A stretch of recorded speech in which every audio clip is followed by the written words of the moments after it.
ॾिसी रहिया आहियो सिंध ग्रीन न्यूज़। मां आहियां गुलज़ार मंचालियो। ख़बरुनि जो सिलसिलो जारी आहे। हाणे ख़बरूं शामिल कंदासीं।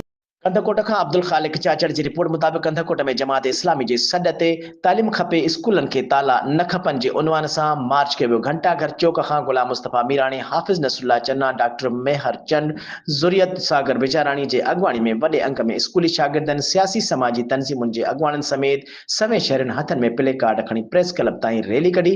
रैली में शामिल स्कूली शागिर्दनि तालीम खपे, स्कूल खे ताला न खपनि, तालीम ॾियो, तालीम बहाल कयो जे शदीद नारेबाज़ी कई। उन दौरान मुख़्तलिफ़ सियासी समाजी तंज़ीमुनि जे अॻुवाणनि ऐं स्कूली शागिर्दनि मीडिया सां ॻाल्हाईंदे चयो त सिंध जा तालीमी इदारा बंदि करे तालीमी माहौल खे ख़राब करणु सिंध जे ग़रीब मिसकिन जे ॿारनि खे इल्म जे ज़ेवर खां महरूम रखण जी साज़िश थी रही आहे। जंहिं क़ौम खे तबाह करणो हुजे त उन जे सभ खां पहिरियां तालीम तबाह कई वेंदी आहे। जेकी स्कूल हली रहिया आहिनि उन्हनि खे जदीद दौर जी सहूलियतूं ॾिनियूं वञनि, जीअं ग़रीब मज़दूरनि जा ॿार इल्म जी रोशनी हासिल करे सघनि। असांजो हिकु ई मुतालबो आहे त बंदि पियल स्कूलनि खे खोलियो ऐं उन्हनि खे जदीद दौर जी सहूलियतूं ॾिनियूं वञनि।